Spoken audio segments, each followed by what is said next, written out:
Hello, everyone. This is Marita, one who catches lightning, with the Path of Ish podcast, Walking with Our Shadow, where we share ancient indigenous teachings of remembrance, all so we can walk and learn how to walk a path of radical self-love.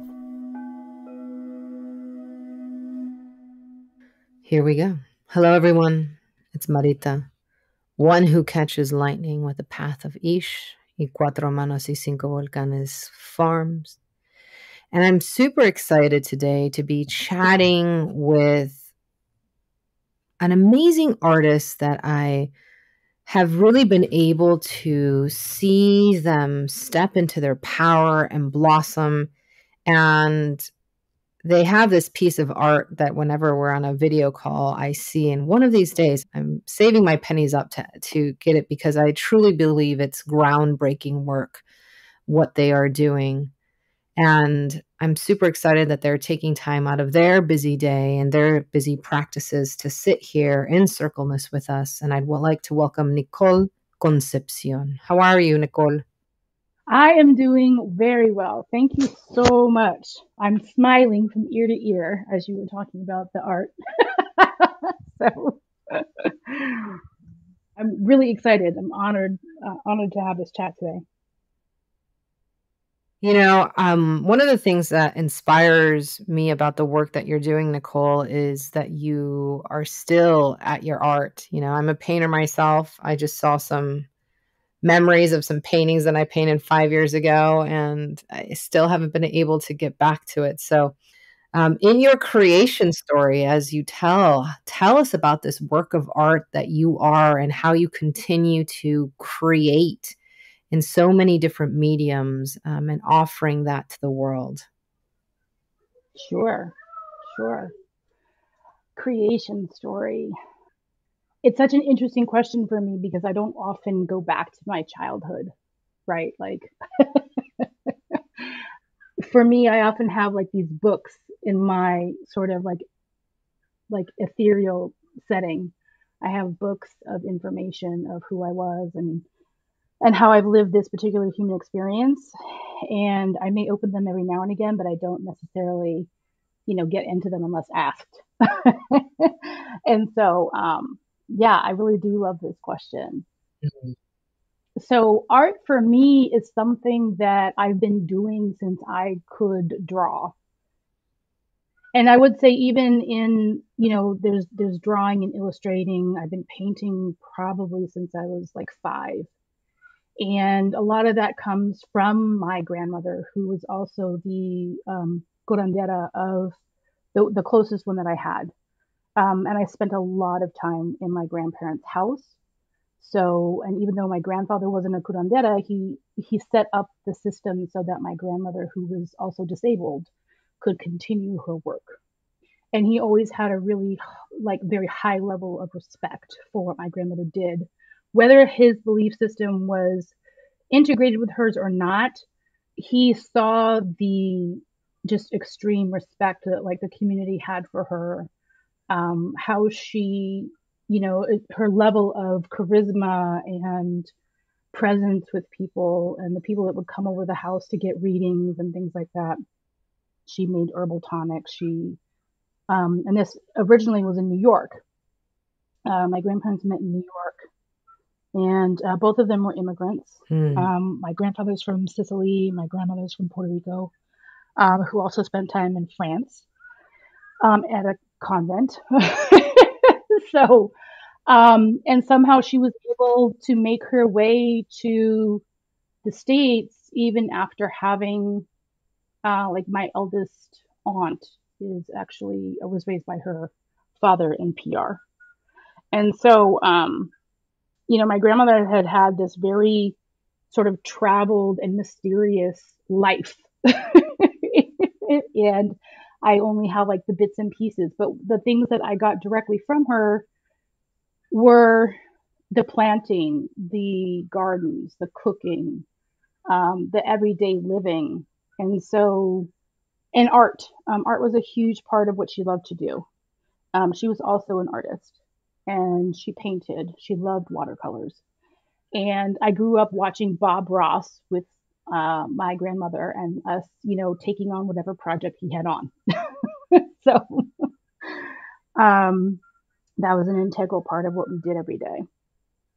And so, yeah, it's just something that I've always had a knack for being able to speak on the sort of emotional or spiritual aspects that someone was going through in life, and bringing language to that. And yet at the same time, I was not necessarily a very verbal person. I didn't have a lot of conversations.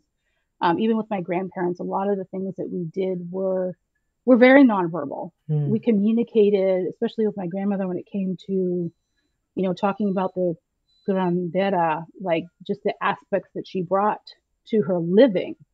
And when I think about that piece of my story, I learned it as a daily practice. I learned it as something that is integrated with how you're experiencing life. And I think that's one of the reasons it's sort of silently made its way through a lot of generations.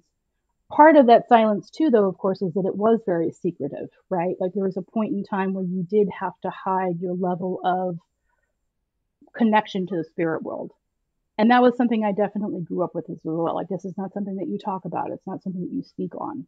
So for me, it was something that was more shown to me than something that we actually had a conversation about. The work that I do now with my ancestors, we have a lot more conversation, right? Like, I have more conversations today in my spiritual practice than I ever did when I was younger. It was more of a feeling, a sentiment, something that might bubble up inside of me. And then I would add language to it after. So, yeah. You know, I love that point about the nonverbal communication because it wasn't probably till my 40s that I realized the level of nonverbal psychic communication that happens within a lot of curanderismo families that grow up like that. Mm-hmm. And it wasn't till a teacher told me, Marita, you need to use your words. Not everyone is like that. I've been trained since I was so young. So I was so used to that nonverbal communication. And so I love that you touched on that because I think it adds to how curanderismo is passed, right? A lot of it is in that nonverbal communication, this knowing, this observation. And so it's una práctica that goes under the radar because of that. Then people want you to explain it. So how do you explain this nonverbal communication practice, to people, to Westerners out there? I don't. Sorry. I really don't. I know I have a lot of people who ask me, like, what does that mean? Or what does this mean? Or what does that mean? And I'm like, it's not something that I can just explain to you. It's something that I can show you.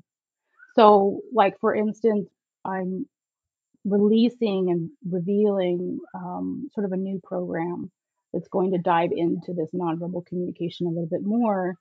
And as I was working through, the real like roots of it and really embodying what it was, like the medicine that I'm here to share, what I realized was this isn't something to be explained, it's something to be felt. It's something to be in the presence of. And the best way for me to do that is through the artistic creative endeavor and through the creative process.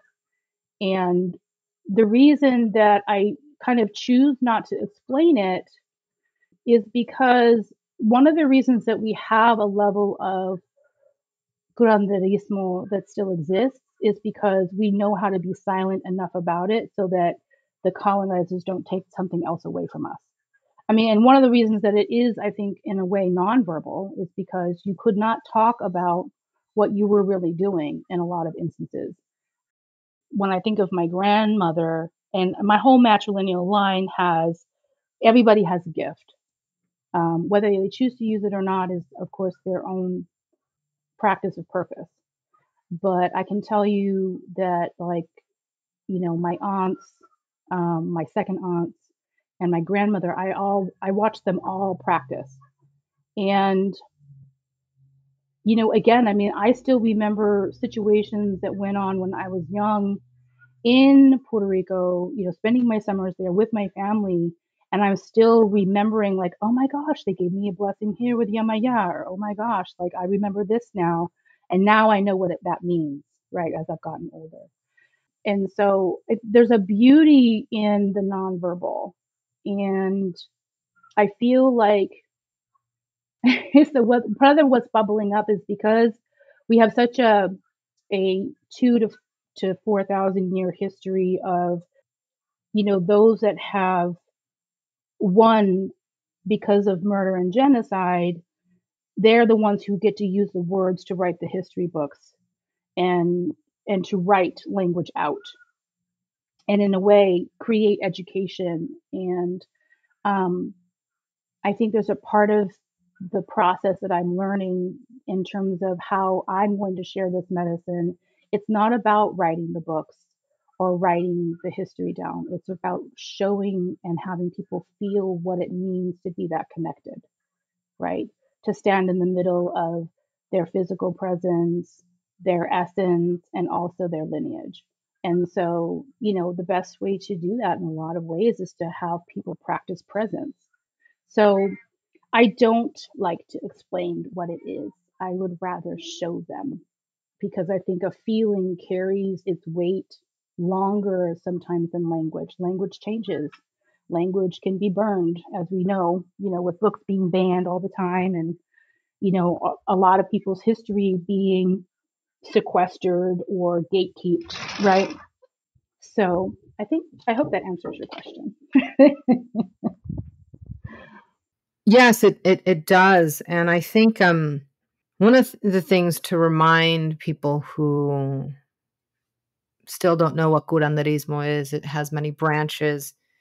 But one of the reasons it did survive is it because it kept evolving, right? And it kept weaving. For me, curanderismo is a beautiful weaving practices, and Mm. so we were able to replace Yemanja with something that the Catholic Church gave us, right? It's and there was not it this was greater than, right? Right. It was just like, Yeah. oh, okay, this is who your Right. energy has a face and a name. We'll just add it because it's similar to this.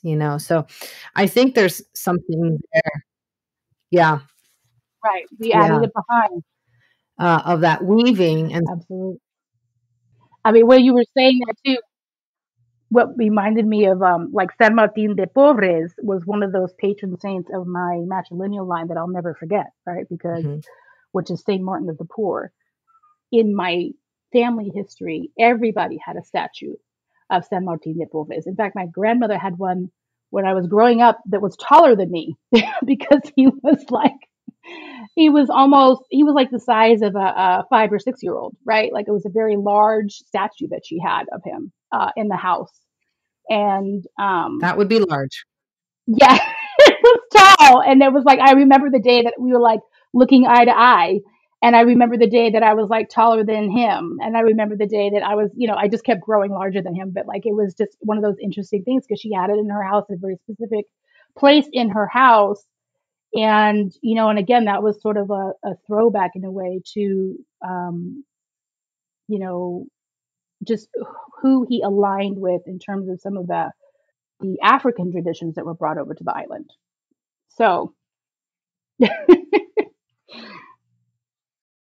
Yeah, and I think it also just goes to show that, again, from oral traditions and language, that we have called creation or that energy so many different names. There's not one name for it. There's not one aspect for it, right? It has many faces, many names, and it just changes, quote unquote, culturally. mhm, Um, and so I think hanging on to, if we don't define it, control it, as you said, write it in a book and just leave it there. We have this opportunity with curanderismo and oral traditions to continue to evolve with language. right. So I want to talk kind of about language, because I know this is kind of what we're talking about. A lot of my podcasts, I kind of try to deconstruct words that are very popular in Western culture and their definitions. Mm-hmm. So I want to play kind of a little game with you, if you don't mind, in Sure. deconstructing words. Are you game? So Oh yeah. one of the things that we talk a lot talk a lot about is circleness. So in Mhm. your words, can you describe the difference between a cultural way of living in circleness, not just the shape, but everything, versus what Western society lives in, which is a very linear line. You begin, you die, right? This is so we're going beyond just definition. We're trying to get into the embodiment of a shape. Right. And it's when I think about the linearness of what we have sort of experienced as living as Americans, you can't fit a lot of energy on a straight line. Whereas with a circle can be deep and it can be three dimensional much easier than a linear line. So when I consider the circle for me, the circle is another form of like vibration, right? It's a piece of the vibration and you may see it, but you're going to feel more into it. With a line, it's just sort of, it doesn't encompass as many people, you know? When I think about how there's like this hyper individualism that's practiced here or that's touted here, um, that linear line is representative of that in a large way. It doesn't connect to anything. It sort of starts wherever and ends wherever, right? It's not connected to anything. And circle is nothing but connectivity. There's no place of the circle that's not connected to another part of the circle. And so, yeah, and I mean, for me too, it's like that sense of vibration that comes off of the circle. The other things that you can fit into it is just, there's just a deeper sense of feeling there. Beautiful. Thank you so much. What about the word knowledge? What does knowledge mean to you and for you, and how you go about it versus how kind of Western society defines knowledge and how to achieve it? Mm, I think the two words itself, too, achieving and knowledge, are, you know, when I think about knowledge, I typically think about the sort of the pretend to know, right? I'm going to pretend to know more than you, or I'm going to use it as a form of hierarchy. When I consider what it is that I practice in terms of, I really do consider it more of a beingness. It's not about what I know. It's about how I live. It's about learning how to just be a being, right? In connection to other beings. Um, and knowledge for me has always just been this place where knowledge becomes misused, right? The really strong emphasis on what your mind knows and a lack of understanding of how the mind is really there to be a conduit for the body and the essence. And what we have sort of used it for is we've put all this pressure on the mind to know everything and it's lost its place. It's lost its way a little bit. And that's one of the reasons I think so many of us suffer. We really do suffer from too many thoughts, too much stimulation, ingesting too much, absorbing too much in the mind. And we have all of this mental anguish because of that. For me, anyway, I know when I come back to the place and I'm like, even as we were starting, I could feel my ego pushing my mind to want to push and force thinking and thoughts and what I want to say. And I had to ask it, could you please step aside for a moment? Remember, you're here as a conduit to describe what the body and the essence is bringing into the present moment. That is your place. And so Yeah, knowledge for me is just one of those things. I think it's also because, I did go to, I went to college, I did the schooling, I did, I did my time in indoctrination, right? So, and yet I had grandparents who didn't necessarily, have what we now call schooling. Yet my grandparents were very educated. They were educated in living, in relationships, and how to speak to one another, and how to speak into the elements. And they definitely spoke a lot of life into me. And I carry them with me because of that. And so I think that's just, for me anyway, that's where a lot of my perspective comes from. I spent an enormous time of my childhood with my grandparents. And I'm an only child, and I was really like the only grandchild for them by the time I came around. And I was definitely the youngest of all the cousins and all of that. And so I really had all this one on one time. And so that's kind of how I look at it. And I've always had this sort of presence around the difference between sort of the knowledge that is spread around or the knowledge that's out there and accessible versus the beingness of really connecting to the people around you and really knowing what that means. And there's not a misuse of beingness, but there's definitely a misuse of knowledge. So that's kind of how I look at the two. No, thank you so much. We all define these words in a different way as we try to create that bridge, right, between cultures. As you were speaking to me, one of the things that I really felt into is your generations, that of carrying that and Mm, the time that you have spent as a student, with your grandparents in life, living it, not just the higher education.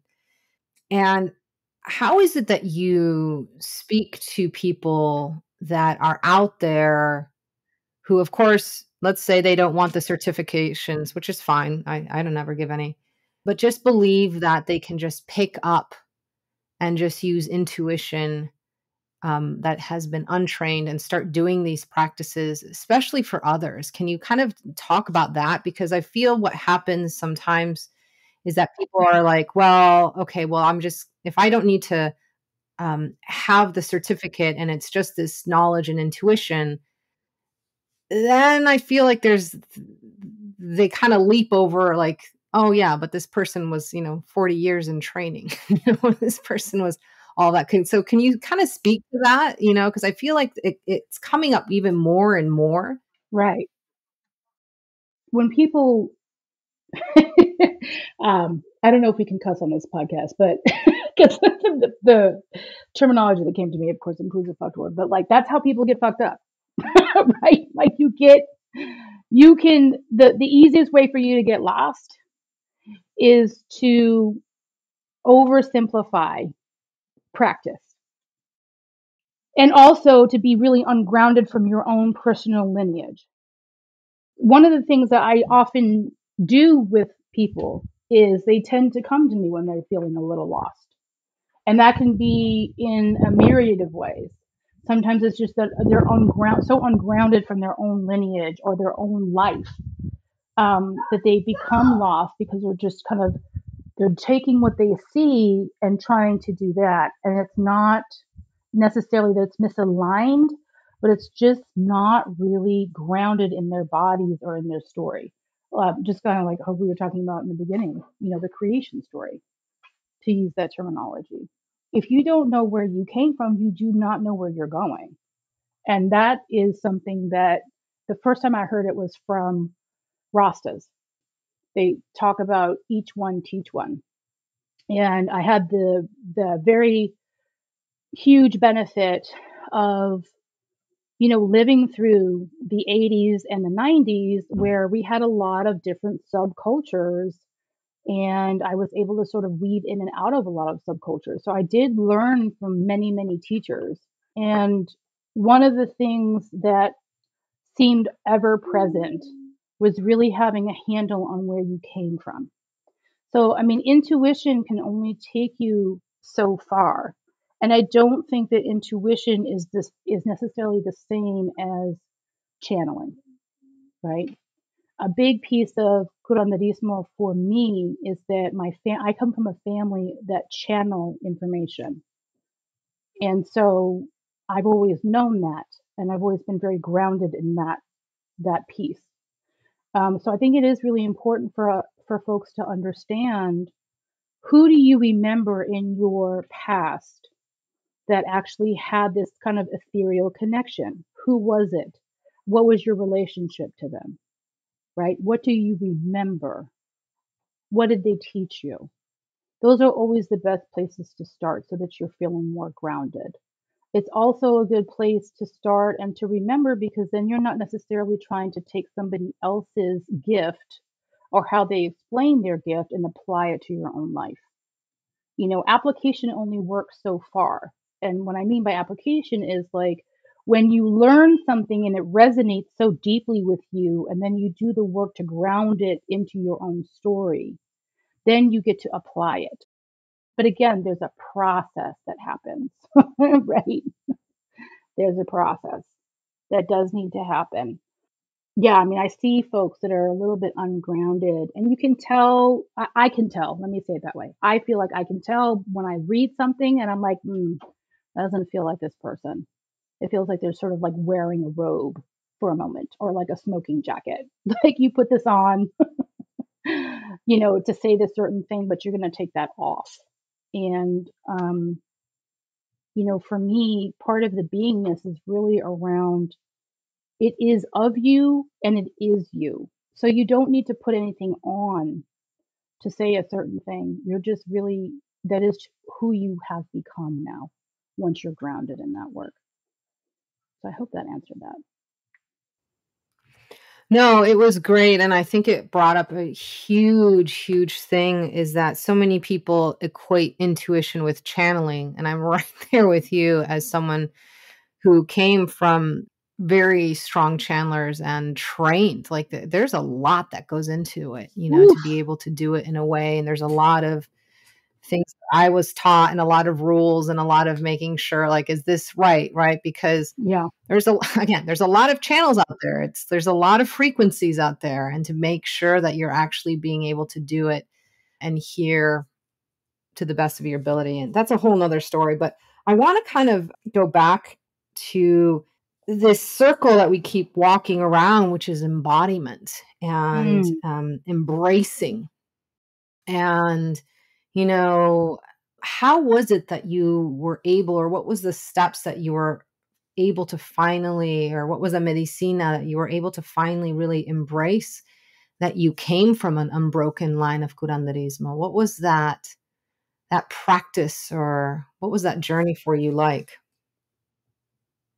That is it's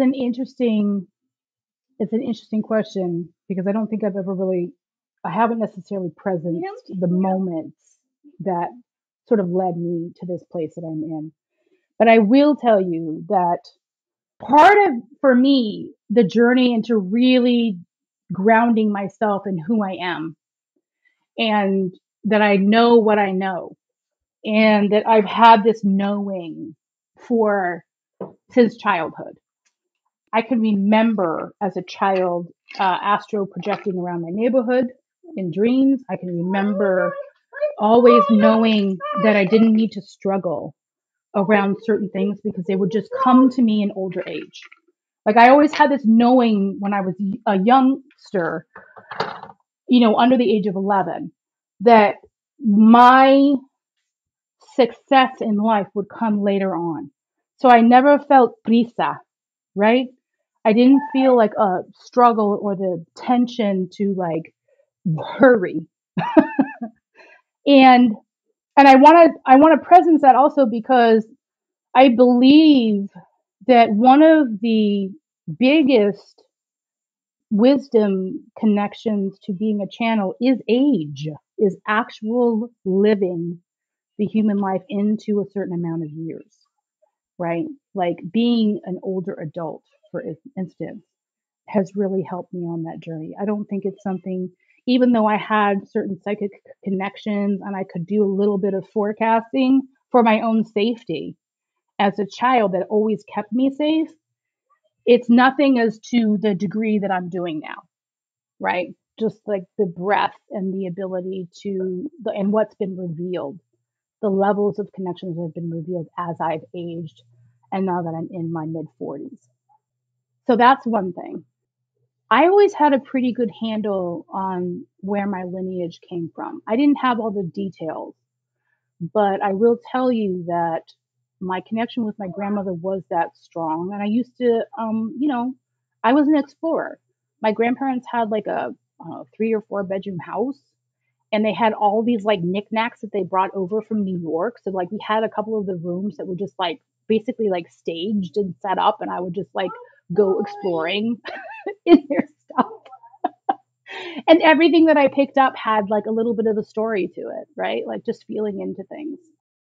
I would say that where I wavered and introduced a level of suffering into my life because I was wavering from my own belief system. And in that wavering and accepting other people's belief as if they knew more, falling into relationships that really didn't serve me at all, and where I was kind of my intuition was sort of tossed aside, as were some of my gifts. They were used when it was relevant to the other person, but otherwise I was sort of demeaned for them. It was really through that process that I got to this place. And I'm not trying to say it like, oh, trauma helped me to get here. No, that's not what I'm saying. But what I am saying is knowing the instances where I was ready to like throw somebody else's belief system as if it was better than mine or more knowledgeable than mine, or somehow there was a hierarchy within belief or hierarchy within practice. Basically, really living out my American experience is how I would put that. Really getting into the hierarchy of things and sort of downplaying my own existence. It was through those processes and really learning what self betrayal looked like. Why was I doubting myself? Tapping into the points of where I was told to be quiet or to keep that secret, or why are you so spiritual? Or I remember having a coworker once being like, because for me, I was always like, I don't understand people don't have a level of connection. And she was like, I don't understand the fact that you have a connection. Right. so, um, so for me, it really was just these living experiences in work, at school. And then on top of that, I would say I have a really strong relationship with my grandmother, but my relationship to my mother is not that strong. And, as in every family, especially in curanderismo, you have those that accept and practice and those that don't. Not that they don't have a gift, but they're not honoring it in a certain way.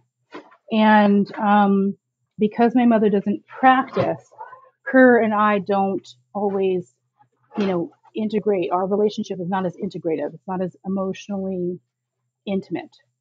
And however, I have found a lot of mothers in my life, in my travels. I can tell you, especially when I was in my 20s and 30s, traveling either for school or for work, I always ran into other mothers and grandmothers. I lost my grandmother when I was a sophomore in high school. And so, and that was devastating. And so one of the things I noticed though was that I was always sort of reconnected with that grandmother mother sphere while I traveled. Like things like, be sitting in an airport next to someone who was, 60, 65, also traveling and having a conversation that I needed for my next phase of life. Right. And just being able to connect that way. So all of those things in a large respect have brought me to this place where I can stand firm and say, I know this is who I am. I have all this evidence in my life. And also now I have this embodied sense of, oh, this is who I am. And there's a purpose that I have here. Beautiful. And I was able to see some of that journey a little bit with your relationship grow with cacao. Do you want to speak a little about that? Yes. Another mother. I know. Another mother, a grandmother, a great grandmother, right? Like the grand mountain of mothers is what I would say. Oh my goodness. Being drawn into that, first of all, was something that I mean, it was so poignant and it was so pervasive. Like every day that I woke up, I was like, oh, I want to do this. I want to do this. I want to do this. Right. So when you were offering the school and I was just like, I didn't even know how it was going to happen or whatever. I was just like every day until I actually like made the decision and signed up. It was just like constant, constant, constant. So I knew it was like, okay, this is something that needs to be attended to. And I had been asking for mentors. I had spent probably the 6 months beforehand, before really inviting her into my own life, looking for mentors. And this is what was presented. And I was just like very ecstatic about it. And when I speak of mountains often because mountain is a very strong mothering force for me. Like I'm surrounded by mountains where I currently live. And I was called here to be comforted because that's something that I needed in my life. The level of comfort, stability, and safety that these mountains provide for me is something that I was called. And as I've been working with cacao, I realized it's because part of the way my essence presents is as this mother mountain. And cacao has really led me there and shown me what safety looks like, shown me the levels of trust that I can have with myself and how to get even deeper. And that is just, and I'm surprised I even have language for it because I know, I feel like you've asked me this before and I was like, I don't know if I have any words to say what this feeling is. But yeah, that is really like the level of knowing my levels of self trust and going even deeper than I've known before has been an absolutely evolutionary process for me. And I just want to say this too. I have had 4 different types of cacao that y'all put together. And I absolutely adore how each one of them is very different in the body. It is very much like, it's like, so I am not a stranger to, dabbling around with changing my consciousness. And so I No, remember you're being not. in, yeah, no, I'm not. So I remember being in Spain and having like some hash or whatever, and everyone was like, "Oh, it's just a body high." And I think to myself nowadays, because I don't dabble like that anymore, obviously. Um, I've been clean sober for quite a few years, but what I love about the cacao is that this is like the original body high. Do you know what I mean? Like your body responds like very, not just chemically though, but it's responding in all of these evolutionary ways, like opening up certain areas. Like I love the way that it's not just the heart opener that you have. It's also, it opens the vagus nerve. It opens my lymphatic system. I get some drainage, which allows my circulation to be better, which allows me to feel the bottom of my feet when I go outside and walk the land. So like this is like a whole system that this medicine affects. And that to me has just been glorious. Yeah, that was my grandmother's recipe, the one that you're speaking about, the rose and hibiscus, which we call triple heart. Yeah. Yeah, Yeah. what I love also too is how you're talking about mountains because this cacao that we're talking about is the one that we're making here in Hawaii at Cuatro Manos Cinco Volcanes. It's coming from, on the foothills of Mauna Kea, the Yeah. sacred mountain, and you can definitely feel that energy in this cacao. And I'm so excited that you've been able to check into try the triple heart and the channel, Mm, and all of that. You got to get yourself into the tarot. I think that you love that one in the Ava. But yeah. yeah. So my question for you, you have so many people coming to you. I do want to take a little bit of time to talk about your offerings, but Mm, if first, let's give some people some advice, right? You have been walking this way for a very long time. You've been able to have, you've been able to travel, you've been able to go to higher education, you've been able to be brought up in old ways and new ways. And you're really one of those bridge people, right? That's Yeah. who I love working with. And so for all those people who are kind of new and waking up and don't come from lineages, right, that they remember, what is a way that they can start getting in touch with themselves and start embodying, that wisdom that's deep in their bones? Follow the And moon. maybe it maybe it is the painting.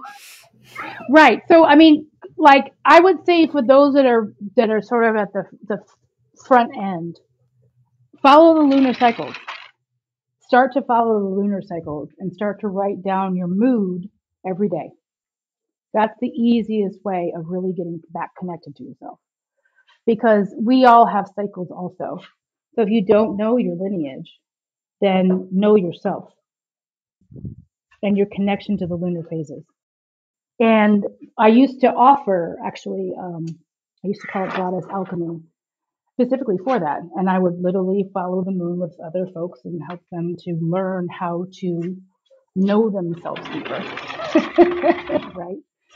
The other side of that, I do believe, is some form of meditation. I tend to work with a lot of neurodivergent folks, myself included.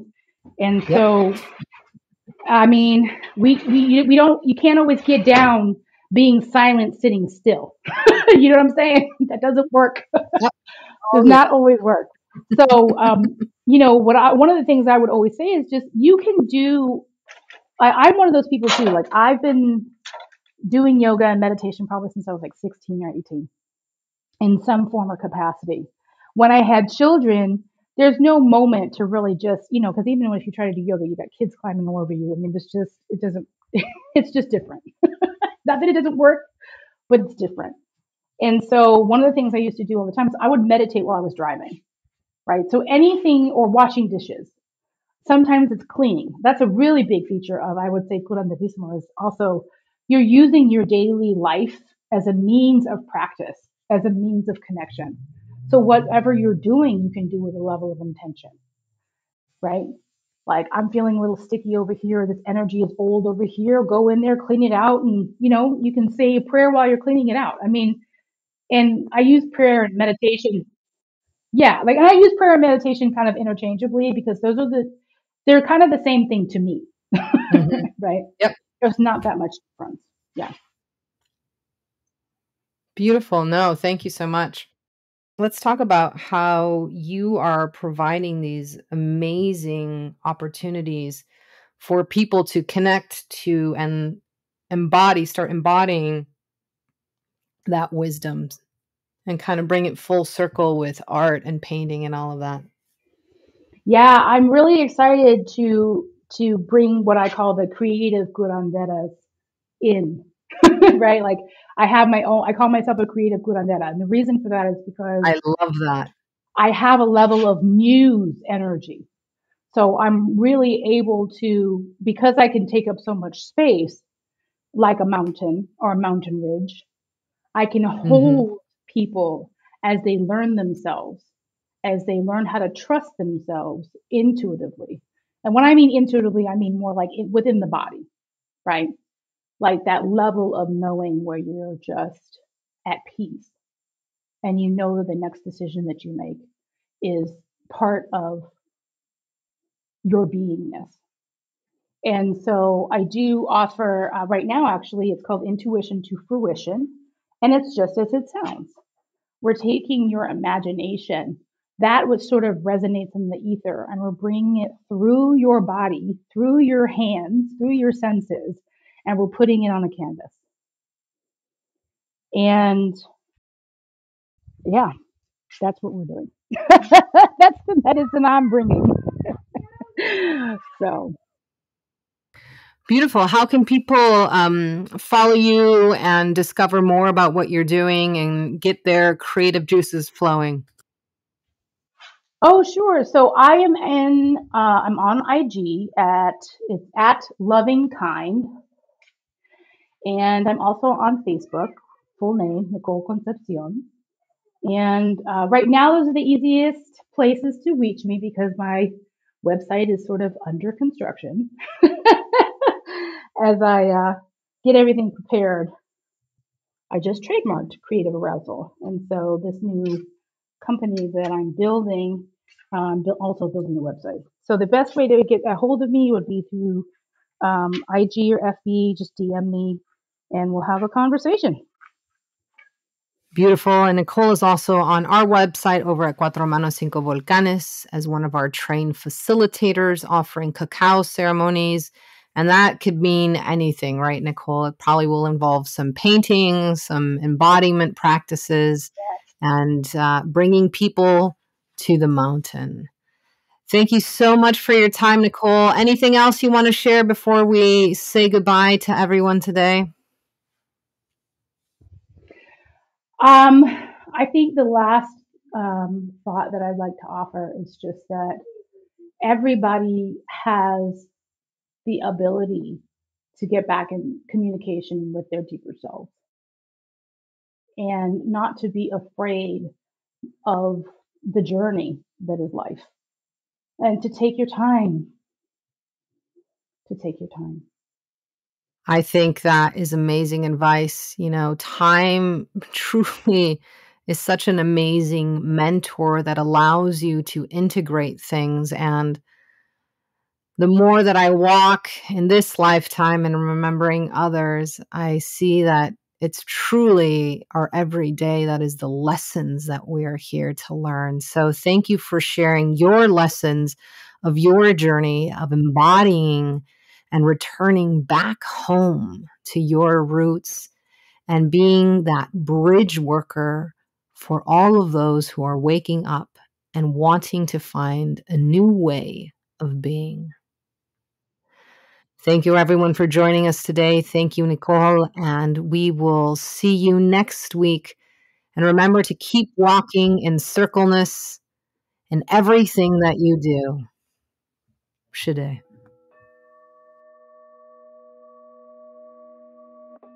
Once again, it is with deepest gratitude that I bow to you for joining me on this podcast, this episode, this circle, this plática, this meditation, this remembering. I hope that you have stayed curious. I hope to see you in the circle again next week. So make sure that you like or follow. Until then, may you be blessed with abundance of peace and radical self-love.